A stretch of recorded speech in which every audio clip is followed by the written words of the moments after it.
李长寿修的是太清无为道，此前玄都大法师数次借大道感悟的方式，在他心底直接凝成几个字。此刻这般情形再次出现，但是这一次，那抹道韵是那般的晦涩，那般的玄妙。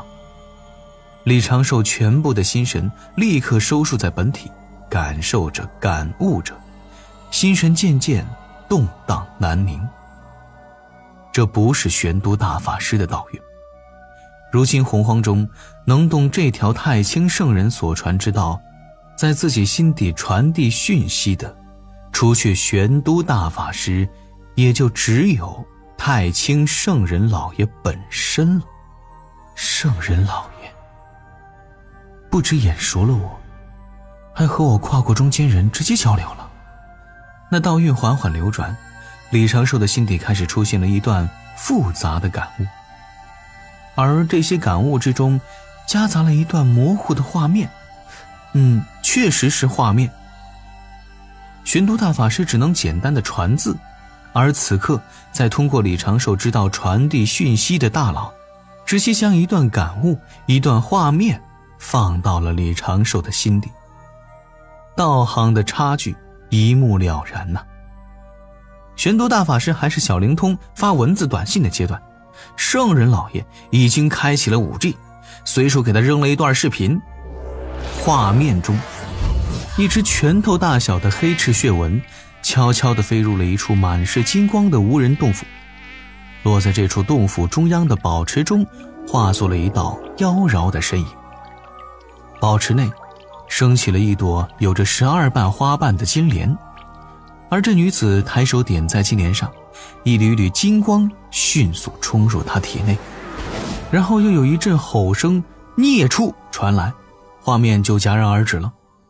李长寿一阵愣神，信息着实是太大了一些。这难道是文道人吸食12品金莲的情形？文道人的身材竟然这么好，也就比自家99师叔差了些许。这洪荒的某部分画风意外的有些出乎他的预料，而随之那些感悟也被李长寿慢慢理解，玄之又玄，妙不可言。这些感悟的准确释义，李长寿无法言说，按李长寿所领悟的大概意思，可以稍作翻译。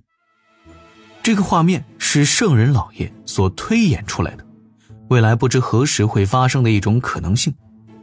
这个可能性会跟圣人老爷今后要做的另一件大事有关，但未来的这个可能性此刻发生了一些动摇，需要被修正，用有为的手段将此事修成原本无为便可以达到的效果。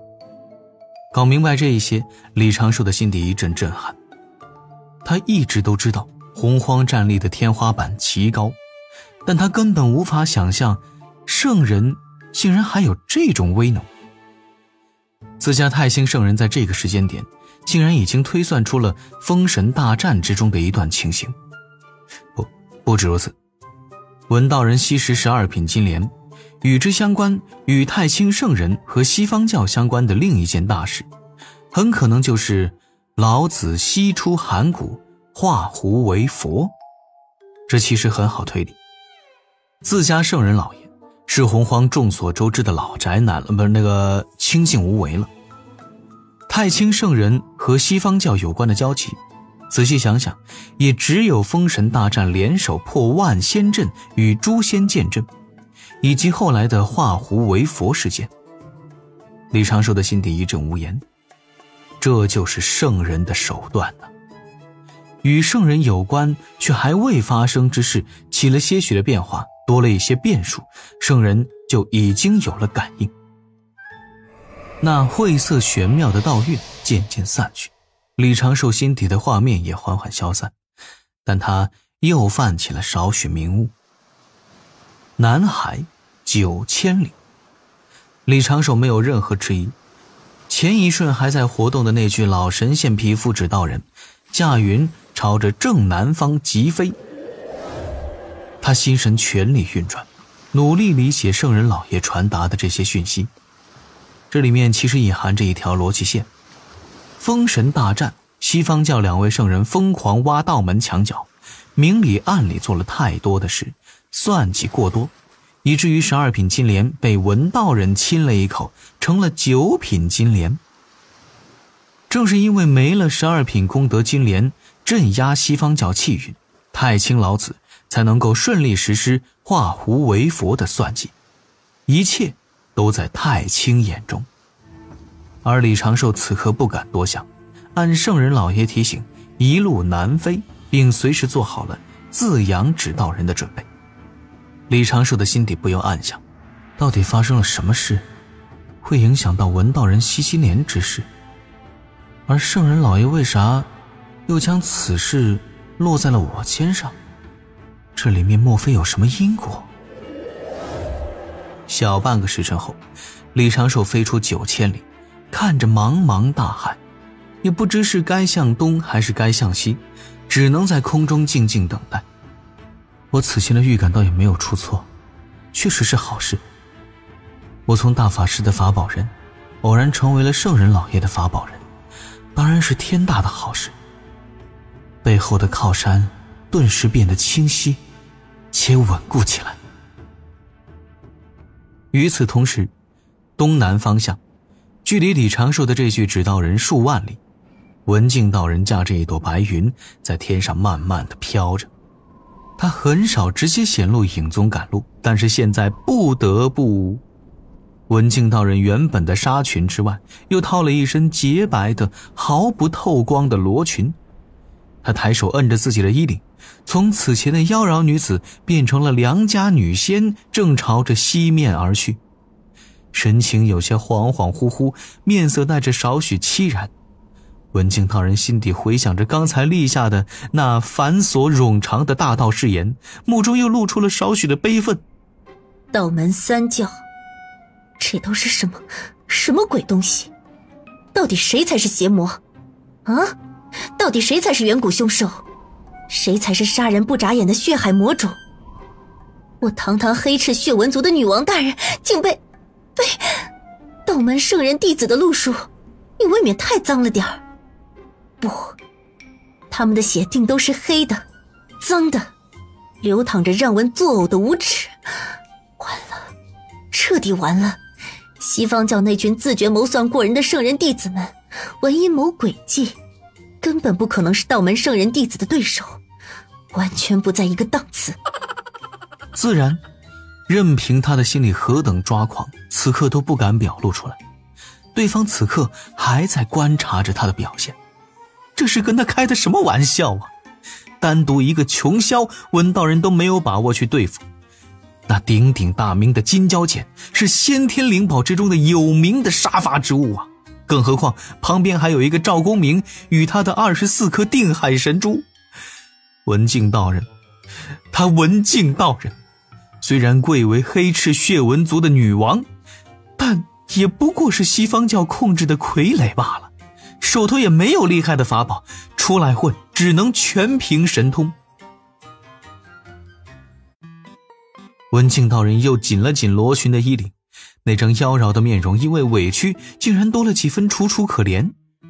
这自然是在逢场作戏了，因为文静道人能够感觉到那2个狠人在用某种法宝监察自己，他若是施展遁法，必会暴露根脚。慢慢的，那种被监察的感觉渐渐消失了，文静道人轻哼一声，继续驾云朝着西海方向飞遁。突然间，他的仙识捕捉到万里外的海面上站着一道白发苍苍的老者，修为在天仙境初期。换作平日里，文静道人随手就会将这个老者吸了打个牙祭，但是此时他就当作没有看见，径直驾云飞过。6千里，3千里，李长寿突然精神一振，捕捉到了文静道人在空中驾云的身形。刚在心底看过了文静道人与金莲的小电影，李长寿立刻就认出了文静道人，也发现此刻文静道人的状态似乎跟东木公此前失魂落魄时怎么如此相近呢？一瞬间，李长寿突然懂了，为何自家太清圣人会让他来修正此事啊？文静道人御空极快，眼见就要与李长寿隔着几百里擦肩而过了。李长寿立刻回神，传声喊道：道友请留步，道友请留步。听到这句传声，文静道人本不想搭理，甚至还想吸了这个天心老道给自己压压惊。但是此刻文静道人也不知道截教那三兄到底走没走，心底着实是拿不稳。不由得文静道人又开始怀疑，此时飞来的这名天仙境老道有可能就是那三兄故意派来测试他是否敢将刚才之事给说出去。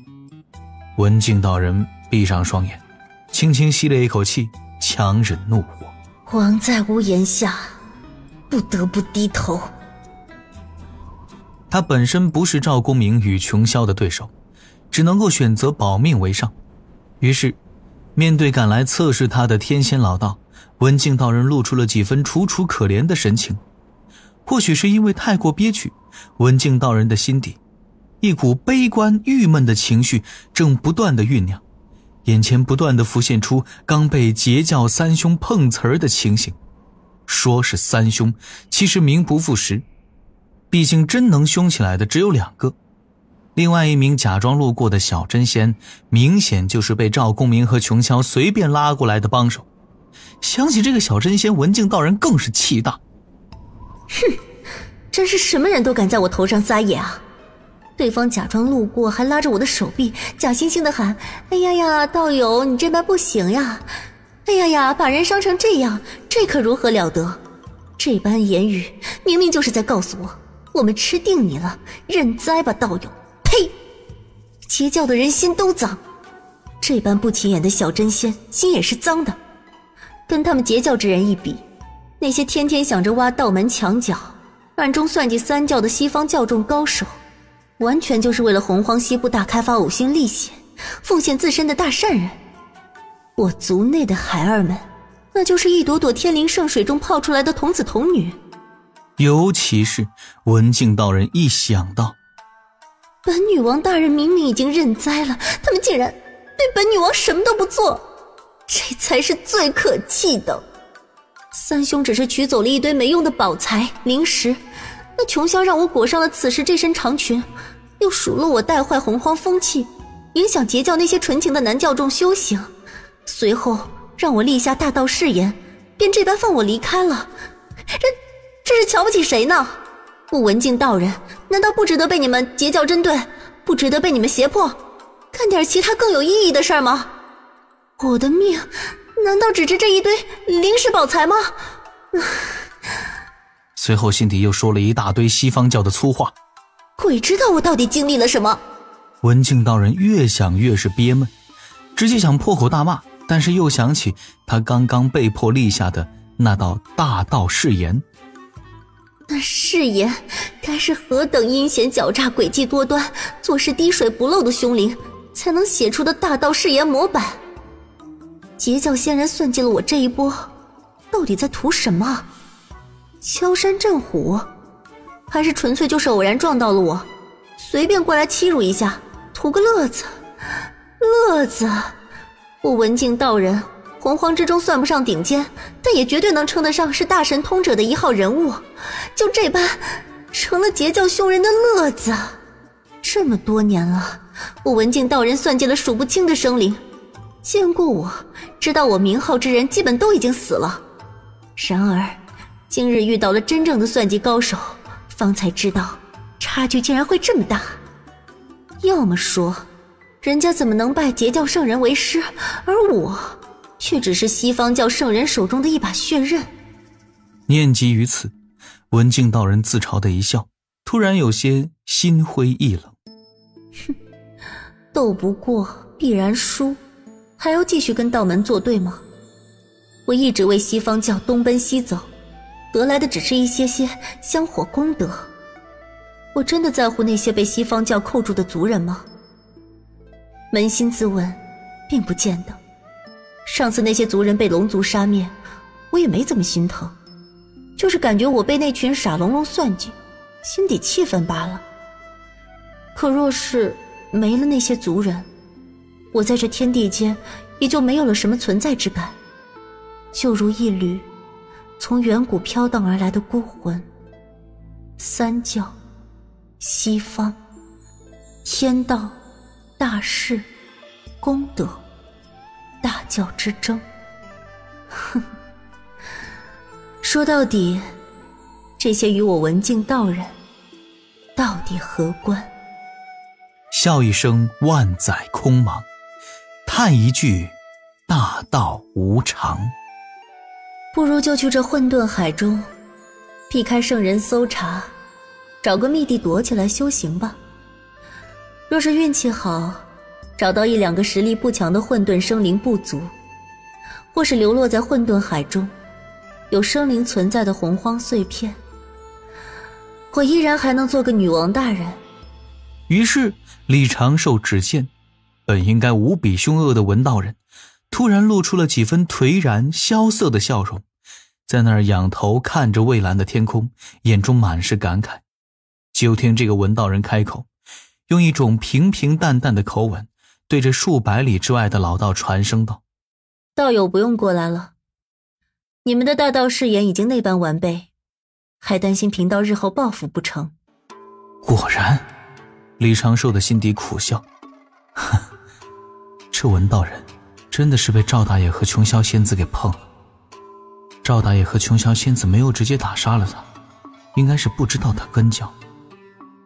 此刻看去，这文道人倒也是一个美人，可惜啊，在李长寿的眼中，这文道人就算是美比3界第一、史上前5的月中横娥，那也就只是一个6条腿的洪荒狠人。